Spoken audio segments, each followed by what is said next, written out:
Okay, here we go, yet again. And as I've said before, I'm going to keep doing this until one, I get it right, and two, this country becomes a progressive paradise. So let's get on with this.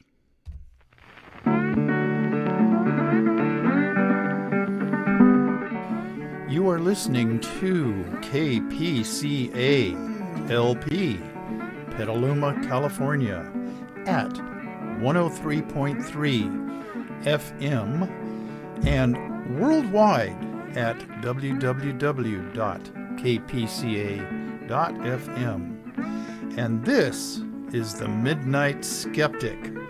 The views of the Midnight Skeptic are not, repeat, not necessarily the views of KPCA or any of its affiliates.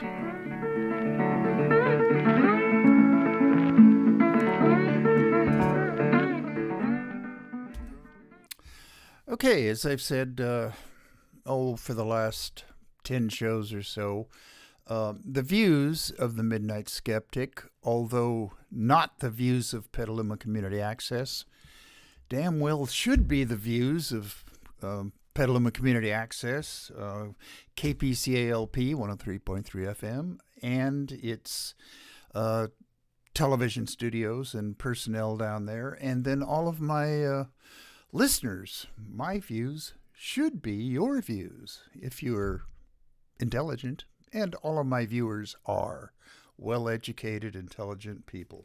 Okay, but if you disagree with that sentiment, and if you want to send me suggestions about how I could make this show a little bit better, I know that's hard to believe that it could be any better than this, but hints, suggestions, and hate mail, send it to themidnightskeptic@gmail.com.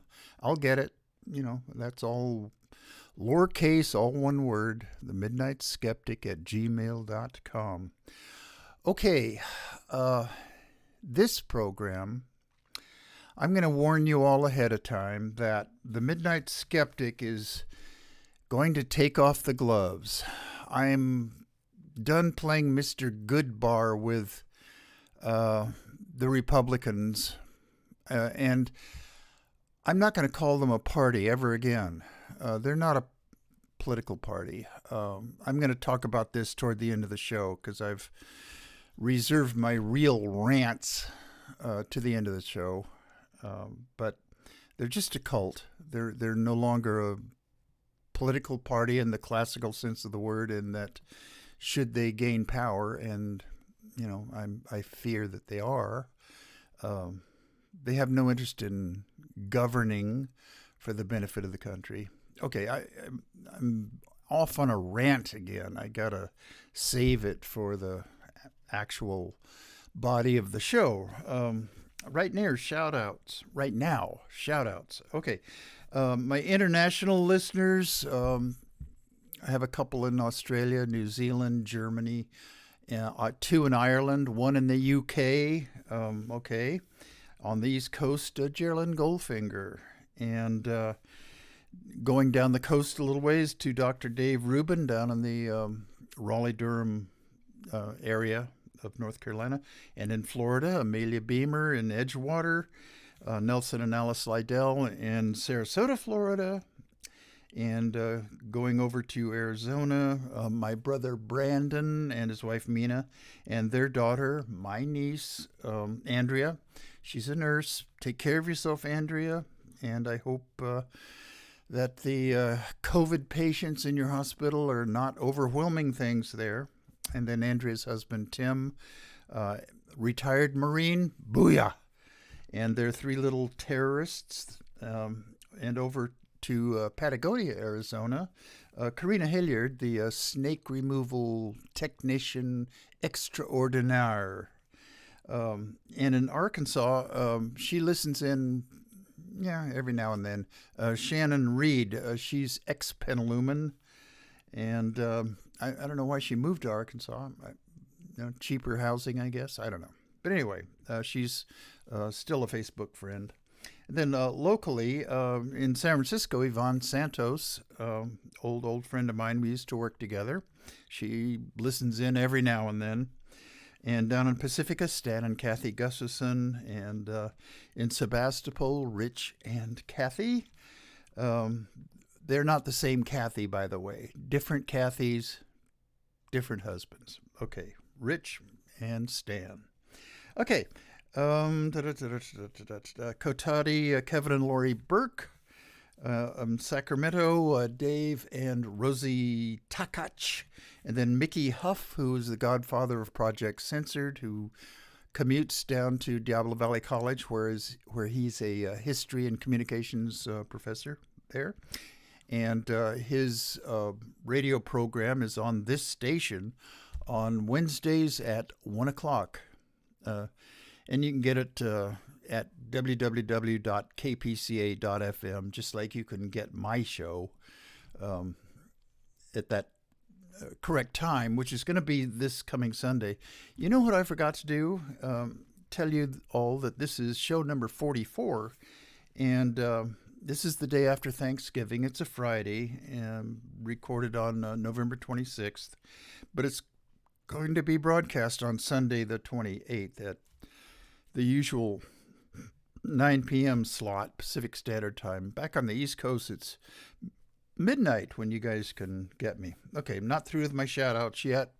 Okay, where was I? Oh, yeah, Mickey Huff.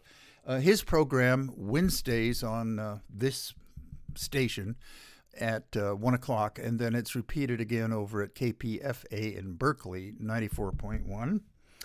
And a very interesting show. He has some great guests now and then, and he talks about press freedom and correct journalism. Okay, up in Sonora, Bob and Sandy Fisher and Martha and Brad Fisher. Martha is a nurse up there again, just like Andrea. Take care of yourself, wear your PPE, and I hope all the patients in your elder care facility up there are vaccinated and nobody comes down with COVID-19 up there. Okay, and Dara Larson, Judy May, and Leonidas Maciel. And then Rosie Lopez Negrete down in Mexico City. She listens to this online now and then, I guess. I guess she has nothing better to do with her time down there.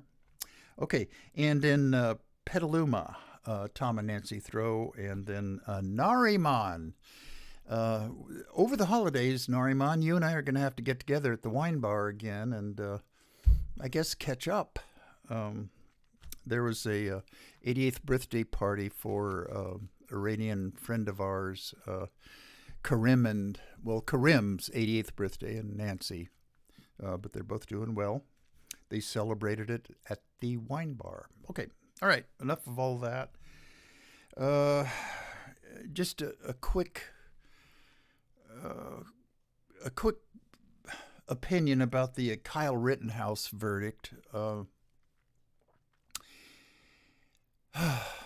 If he carries on with his crying jag like he did when he was on the witness stand, boy, that's not going to speak very well about his being appointed a member in good standing of King Trump's private militia. They don't want crybabies there. And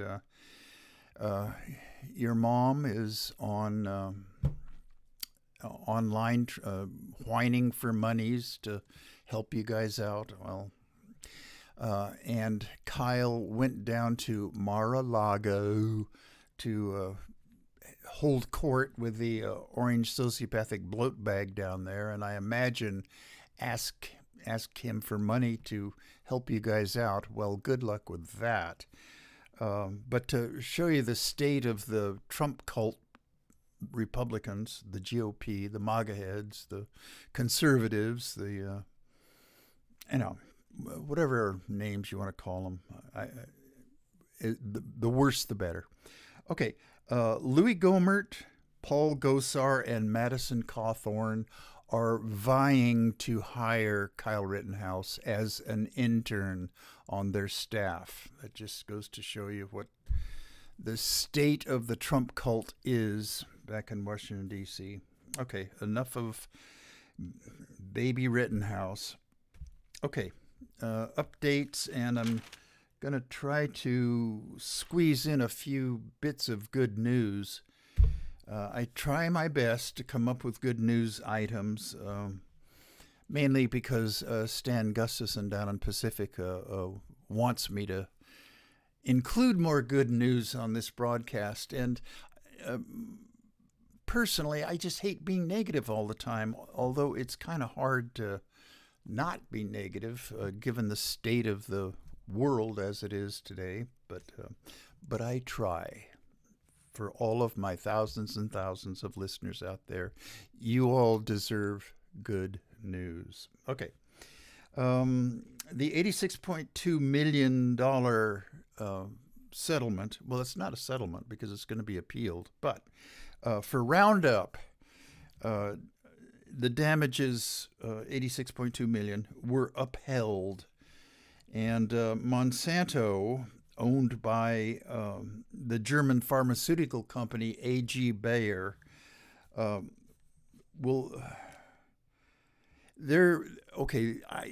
they said this, and they were quoted in the article that I read this, and they're going to try to come up with a substitute for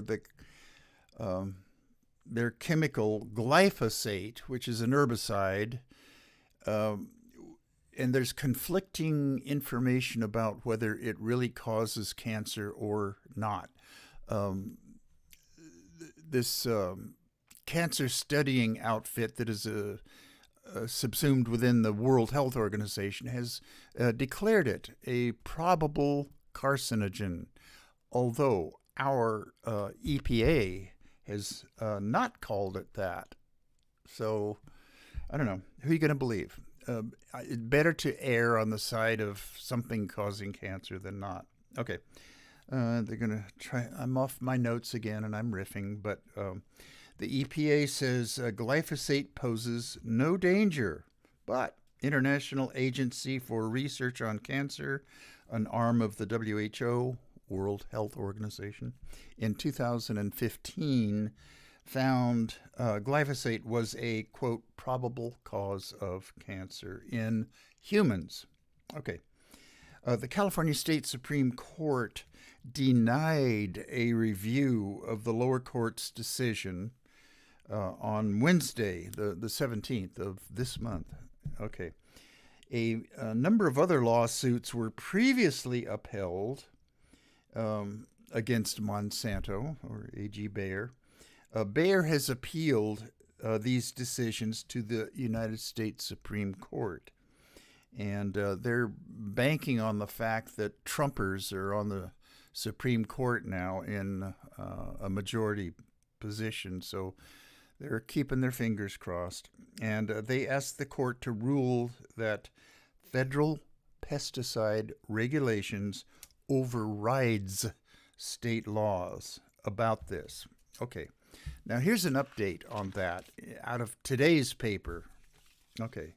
New York Times and both the New York Times and the Chronicle, which I both subscribe to, both had this article. Okay.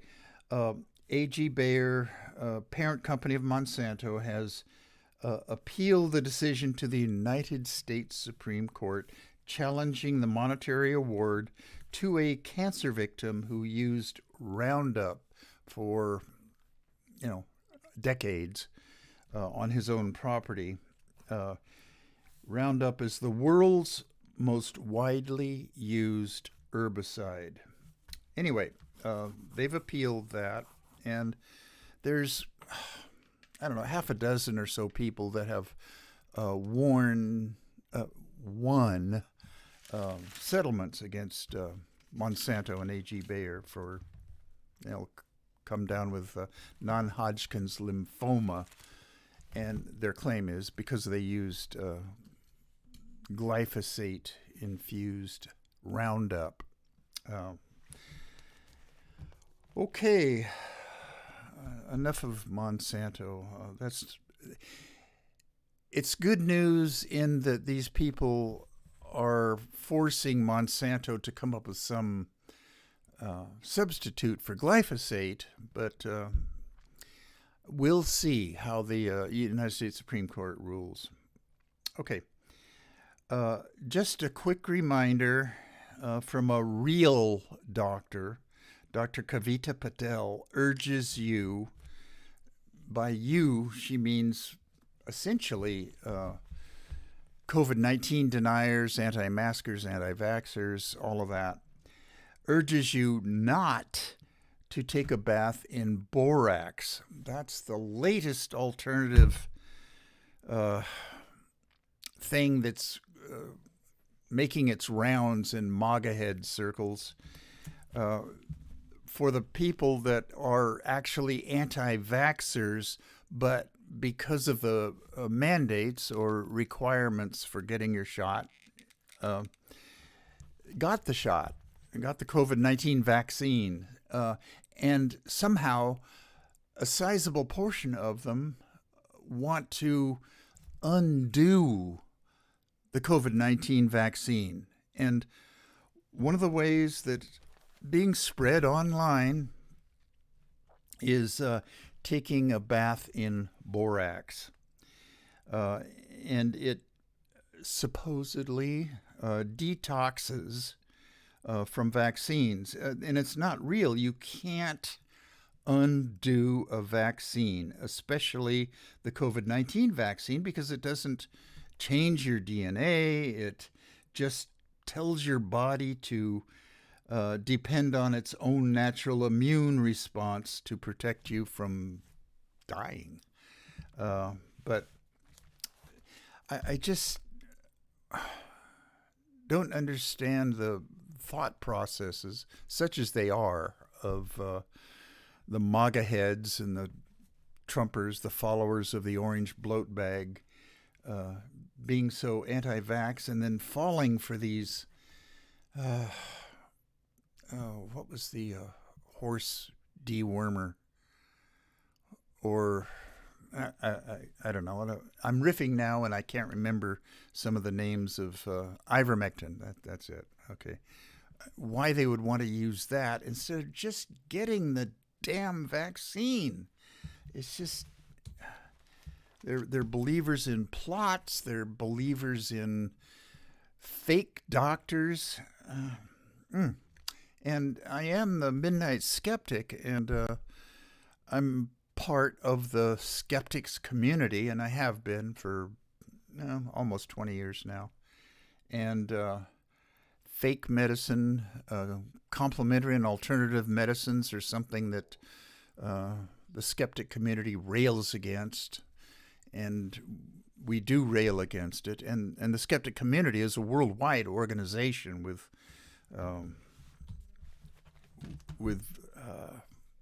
membership communities in all sorts of countries all over the world. But let's see, homeopathy is another one, acupuncture, chiropractic's another. I've talked about those things on my shows plenty of times, but this phenomenon of anti-vaxxers, it's taken it to another level. But anyway, listen, anti-vaxxers, if you just want to die from COVID, be my guest, because most of you are part of the Trump cult anyway. So and that's a group of people that we can certainly do without in this country. Okay. Enough of that riff. Okay, abortion again, anti-women's choice issue again. Rachel, oh boy, I can't read my own writing. Rachel Rebduche, a Temple University law professor, says, okay, abortion, sex control, gender identities, and patriarchy are a set of very strong themes that developed alongside private schools, which are actually segregation academies in the South. They don't call them that anymore. I mean, even MAGA heads can realize that just being out and out racist isn't cool anymore in this country, although they really are. Okay, I'm off my notes again. In the South and elsewhere, these segregation academies, with their ability to shape views on religion, sex, culture, and race, and alongside welfare reform and criminal law enforcement, have always had race at the center of those systems. Republican-controlled areas of the United States, especially in the South, has a deep resonance of state and regional sovereignty. Regional politics is still defined by a resistance to federal authority. Okay, if a particular state wants to be segregationist and racist, it's their right to. We don't want no federal marshals coming in here like that Ruby Bridges little girl that desegregated a school down in New Orleans. We don't want those kind in here. Yeah, okay. Anyway, I'm urging all of my thousands and thousands of listeners out there to get for their own kids, if they're first, second, third, fourth grade reading level, the children's books, Ruby Bridges, My Story, or for adults, the biography of Ruby Bridges, and I forget the lady that wrote it, but it's available. It was horrible. I talked about that on my last show. Okay, where am I on my notes? This attitude has been evident since Reconstruction. Anti-lynch laws, fair employment laws, Brown versus Board of Education, busing, prayer in schools, and abortion are all federally imposed changes to Southern Republican regional culture, meaning MAGA heads now, conservatives, GOP, on and on and on and on. That's part of the culture. And this Rachel Reboucher, a Temple University law professor, has said all this. What I wrote down here is a condensation of a longer lecture that she gave. Okay. The enemy is now, in Southern evangelicals' view, an effeminate liberalism and its secular humanism, family values versus the soft liberal elite.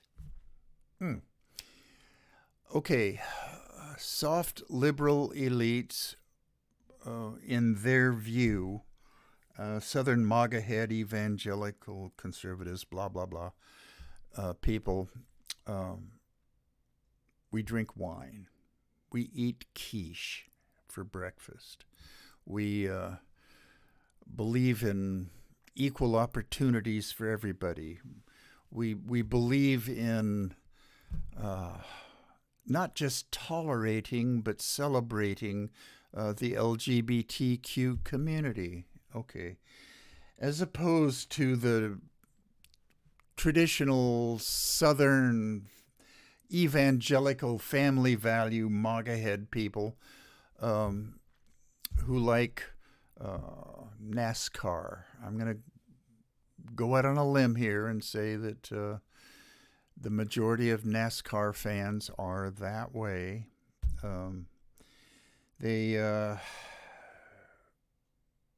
Males are pickup driving, gun-toting, good old boys, and that's what a real man is in the views of the Southern evangelical MAGA head Trump cult. Okay, I'm going to do in a future show, maybe next week or the week after, just this comparison of the idea of what masculinity is to a Southern evangelical MAGA head versus, in their view, an elite, liberal, soft, sensitive man. Okay, of which I consider myself to be one. Okay.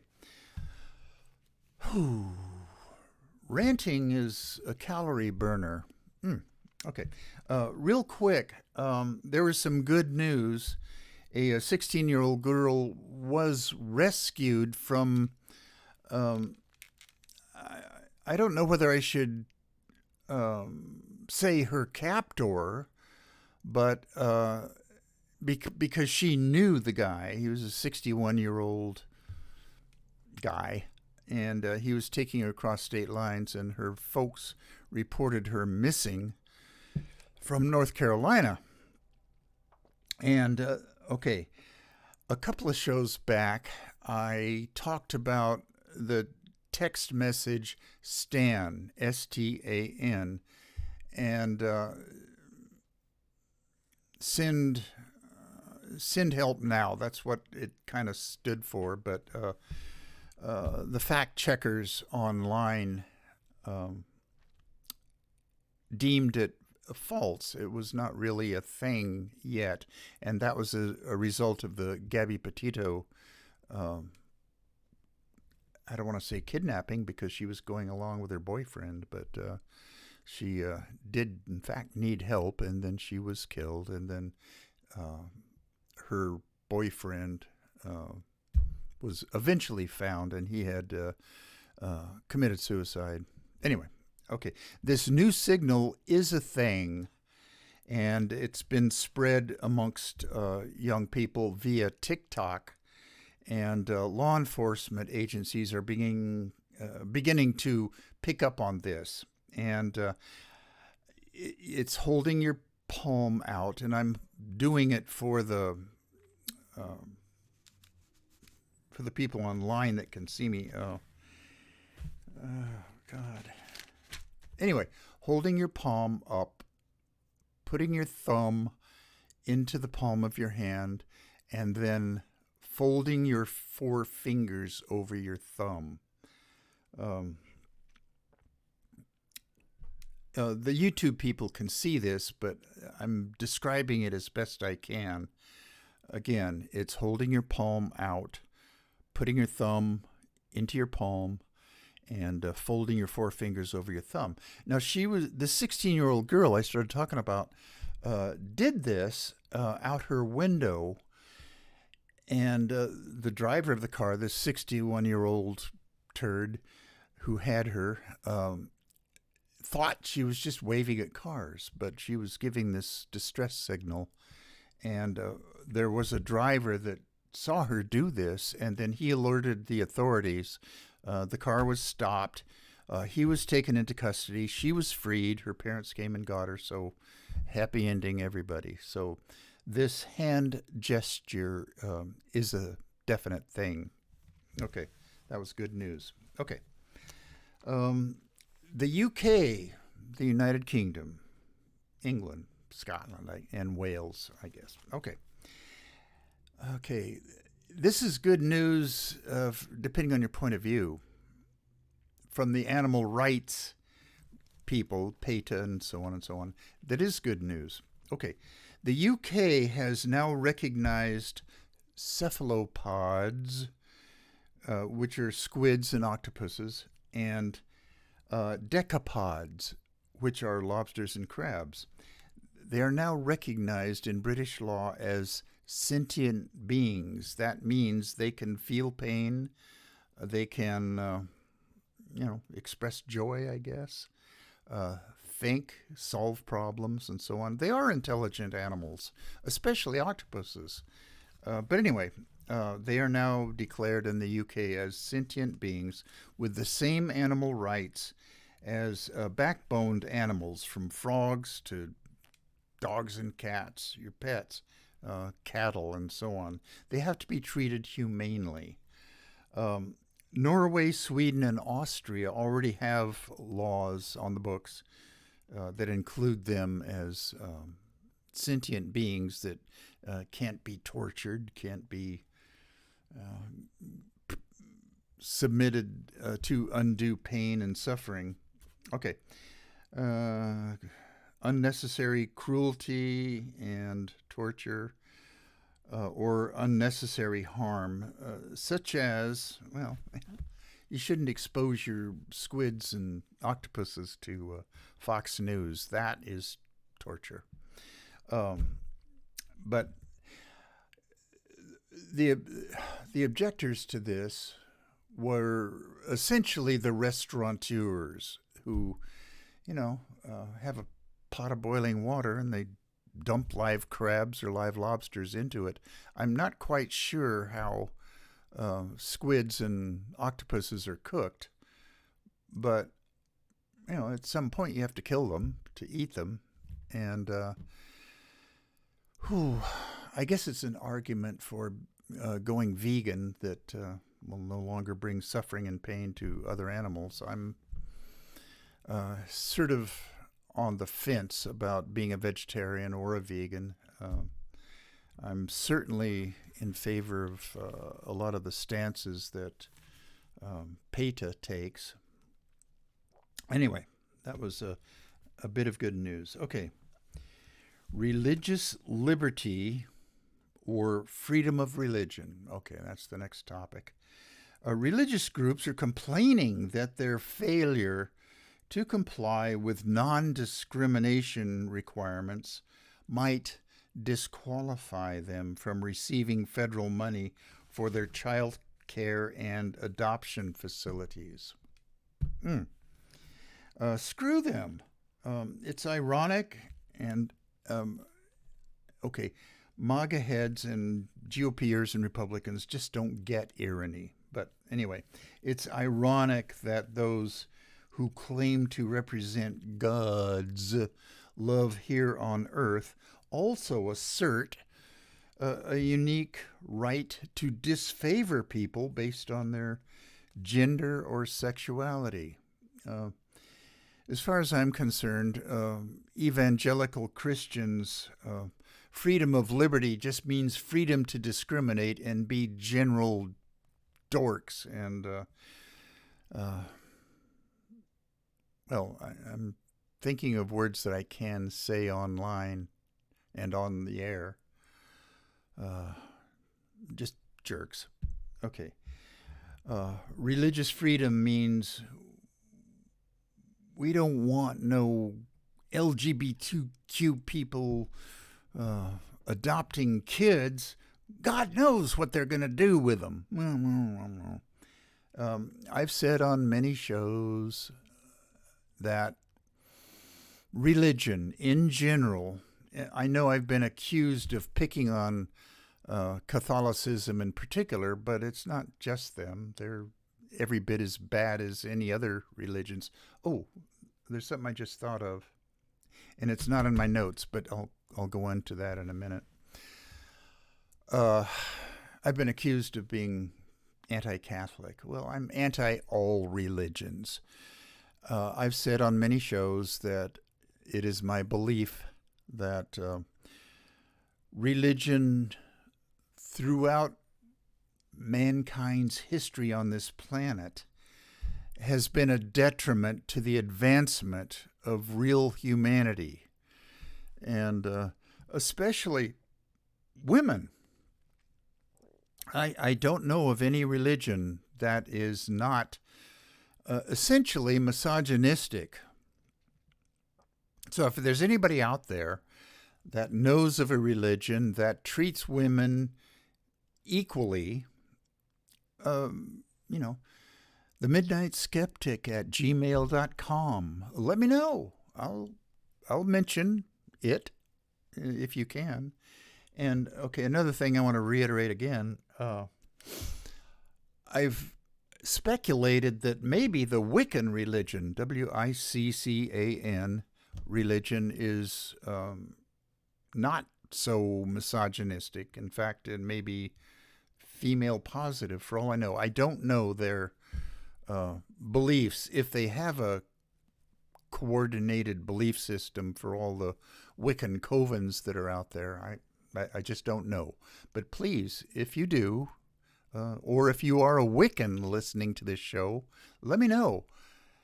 The Midnight Skeptic at gmail.com. Please let me know. Okay. All right. I hate to seem like I'm always a Debbie Downer, but okay. Thanksgiving, which was yesterday, for Native Americans is nothing to be thankful for. There is a gathering on this day, which was yesterday, of Native Americans from around the New England area. Thursday's National Day of Mourning, and it's celebrated near Plymouth Rock. Well, there's a town called Plymouth in Massachusetts, and the Rock. I've never been back there to see it myself, but Plymouth Rock is a real place, and it's there. Anyway, National Day of Mourning in Plymouth, Massachusetts. What did I write down here? Massachusetts recall. This gathering, National Day of Mourning, Native Americans do this. Okay, they recall the disease and oppression that Europeans brought to North America. Okay, this is the 52nd year that the United American Indians of New England have gathered here, and there's a lot of drum beating and chanting, and they're still making legal attempts to regain some of the tribal lands that are in Massachusetts there, as they are all over. And then there's a effort nowadays for Native American reparations, as there is for Black Americans reparations. I don't know how far they're going to go, and I've got to admit that I am sort of mixed feelings about this thing about reparations. If anybody deserves reparations, it is the Native Americans. And we have paid out some reparations to Japanese Americans. I think this happened about 15 or 20 years ago. And because at the beginning of World War II, Franklin Roosevelt, I can't remember the number of the executive order, but anyway, Japanese Americans, especially on the West Coast, were rounded up and shipped to what can only be called concentration camps. And most of them lost their homes and their businesses. But anyway, they were, 1066? Was that it, the number? Or am I thinking of the Battle of Hastings? I don't know. But anyway, you get the idea. There were some small payments doled out to Japanese Americans, survivors, and their descendants. Okay. The reparations for Black Americans involve practices of redlining amongst the real estate industry back in the day to preserve the whiteness of neighborhoods. And one of the effects of that was to keep down familial wealth building, because your house is your primary bit of wealth that you have, unless you're a rich business owner. In my case, my house, nearly paid for, is going to be handed down to my to my son, my audio engineer, my computer engineer.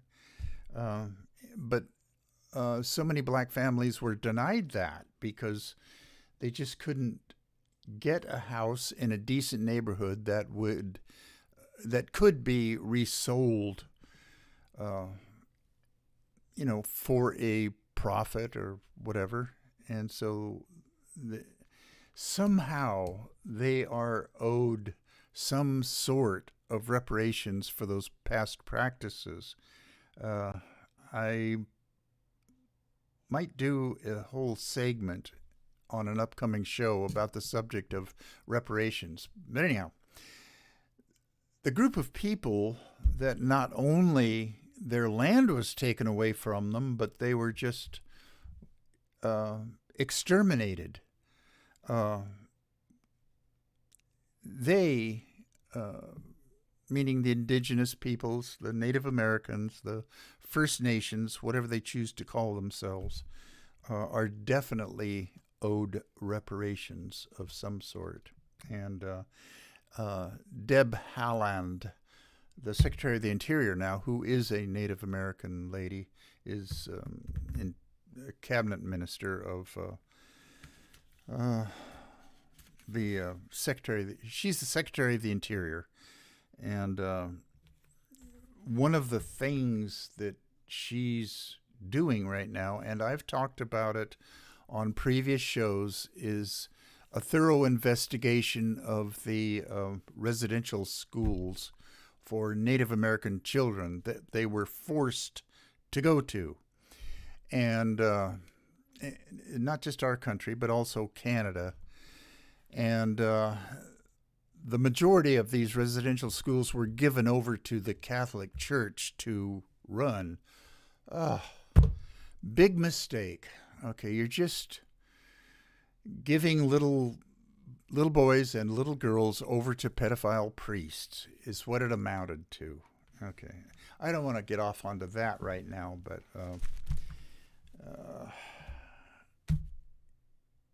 anyway, so this is the 52nd year that the gathering at Plymouth Rock by Native Americans has taken place. Okay. Whew. I don't have a cup of coffee here right now to take a sip out of or anything, but I wish I did have one. Let me take a quick time check here. Okay. Time for my rant. Okay, it's way past time that the Midnight Skeptic takes off his gloves and goes after the true enemies of this country. And it's kind of hard for me not to get completely depressed about the direction that this country is going, and even how the world is going. I mean, the COVID is bad enough. And apparently, as of today, there's reports of a new variant emerging out of the area of southern Africa, South Africa, Botswana, and all that. And I can't remember the name that they've given to it. It's a digitalized number. And they're asking that it be given another Greek letter designation. So I don't know what they're going to come up with, but it's been detected a couple of cases in Europe with this new variant, and it's going to come here, people. It's just a matter of time, and they're worried that this is more transmissible, and they're waiting to see whether it is more resistant to the COVID-19 vaccinations. Okay, but anyway, I don't want to get off on that. But it's hard to maintain somewhat of a positive attitude, although I give it my damnedest effort. Where was I in my notes? Okay, it's time the Midnight Skeptic takes off his gloves and goes after the true enemies of this country. We only have one political party in this country. that attempts to actually govern. The Democratic Party. The other group of politicians are the cult of the Orange Sociopathic bloat bag. Yeah, you know who I'm talking about. This cult are the power-hungry people who will do anything, say anything, no matter how anti-democratic, okay, is that right? Okay, no matter how anti-democracy it is, just to keep themselves and their deity in power. Okay, Democrats have to wake up and realize who the threat to our nation really is, and forget about this bipartisan blather nonsense. The orange cultists are gaining power at the state and local level, and they are restructuring the voting districts at the state and local level, better known as gerrymandering, to keep themselves in perpetual power. Yeah, I know that the Democrats have a committee to fight this gerrymandering, and I'm off my notes now. And the guy who was the Attorney General under President Obama is head of this Democratic committee to fight gerrymandering. I haven't heard a lot about their successes. Usually I see their quick notices on my Facebook page. They're asking for donations. They all ask for donations. But I'm not sure how much success they're having. But whatever success they're having, they should redouble their efforts to combat this. If we don't, this nation will spiral down into a Republican dystopia. And I've talked about that on a number of shows where schools are taught what the Trump cultists want them to learn. Women become the properties of the state. The abortion thing, just like Texas. Texas is an example of what this nation would be like if Republicans gain nationwide power. Oh, God, that is frightening. Okay, I'm off my notes again.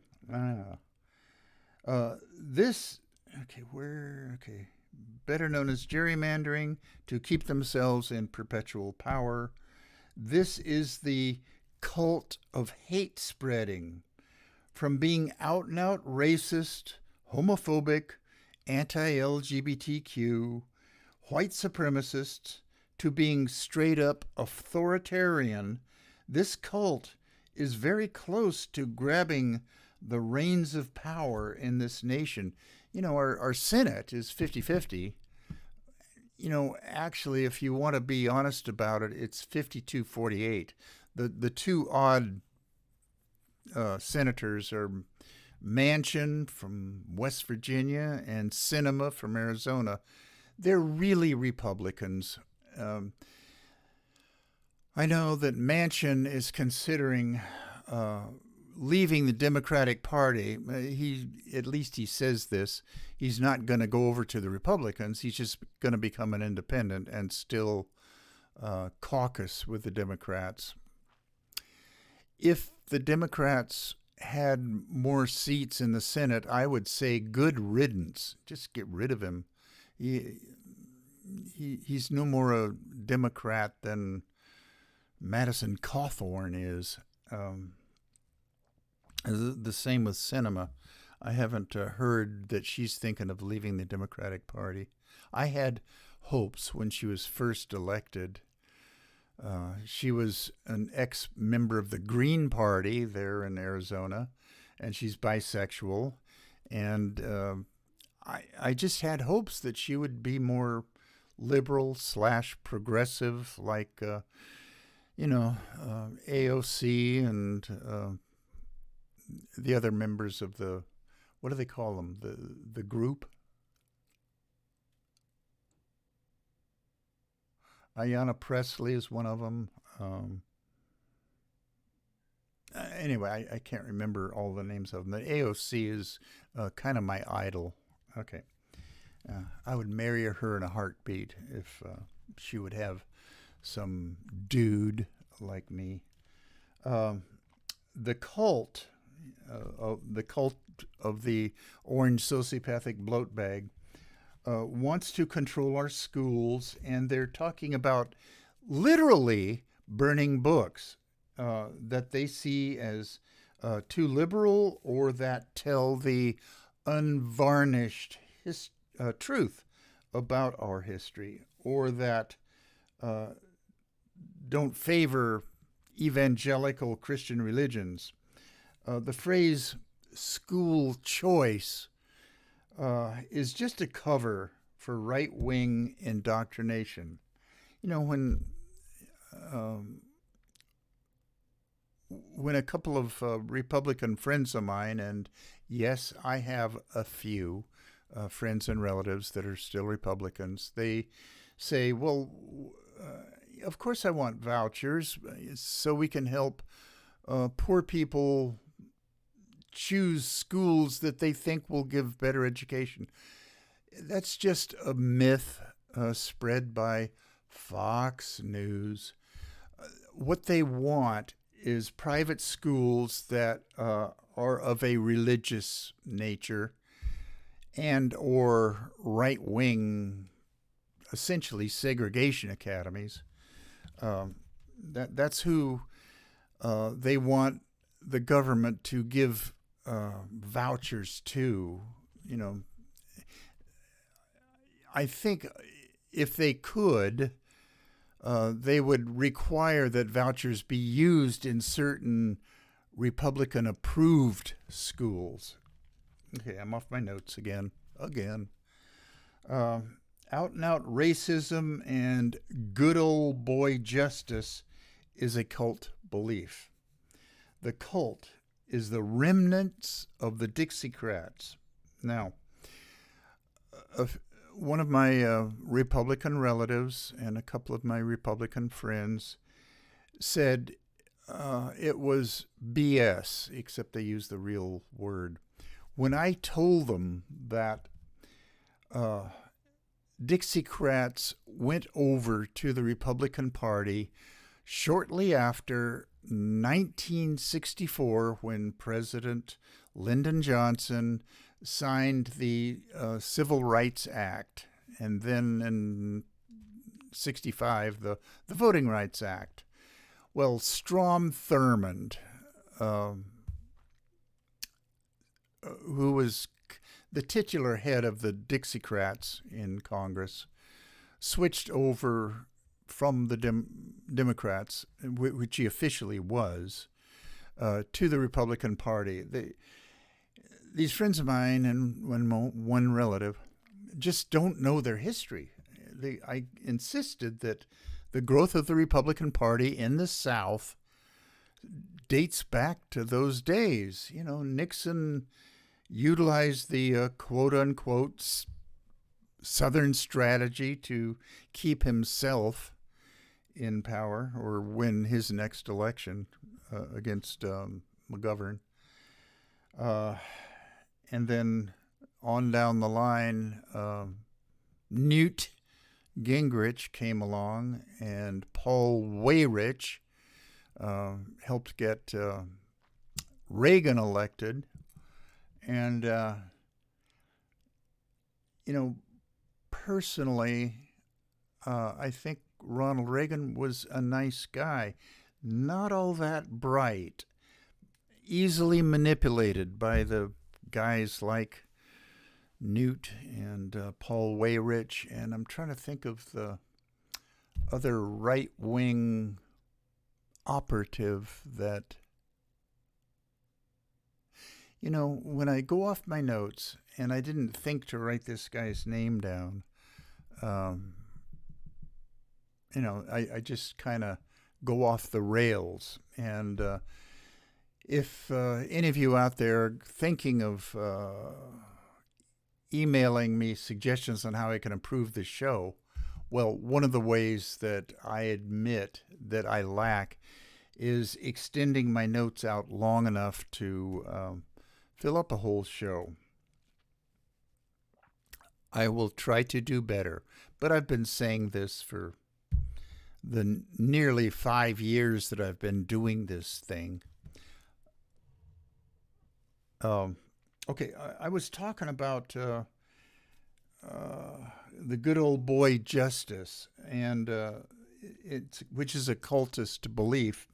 The cult is the remnants of the Dixiecrats, and these three Southern crackers that were found guilty of killing Ahmaud Arbery.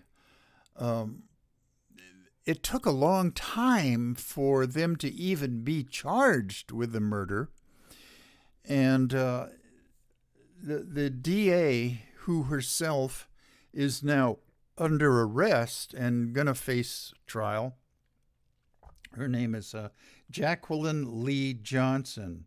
She's an ex-DA in Georgia who tried to suppress the investigation of this murder of Ahmaud Arbery. And she got hers. I hope that they find her guilty of, at the very least, obstruction of justice. But she's part of the good old boy system of justice down in the southern states that was quite common before the 1980s, I guess, is when it sort of changed. But anyhow, the legacy of hate, the legacy of violence that the Dixiecrats represented in the South are infused throughout the cult of the Orange Sociopathic bloat bag.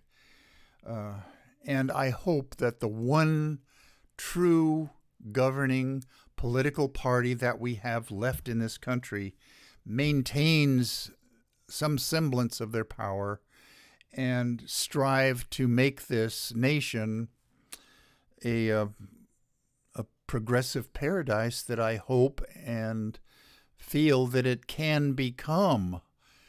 And we've just, in this country, gone off the rails. There's just 20 or 25% of our citizenry that are just unthinking, angry, resentful, and a goodly portion of those are resentful that the North won the war. Okay, well, what can you say? 58 minutes. Okay, okay, out music. Here it comes.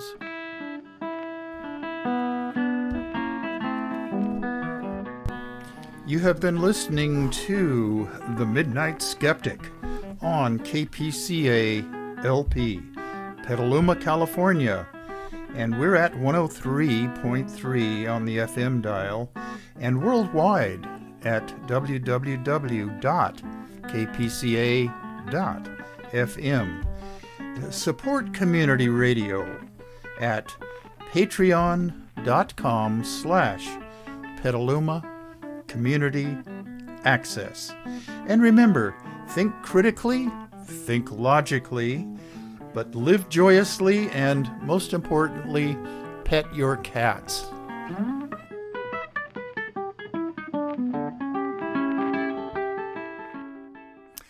Well, I'll see you all in another week. I think at this point I've been cut off on the radio, KPCA LP 103.3 FM, but the YouTube people can still see this going on. But I'm going to hit the stop recording button like right now.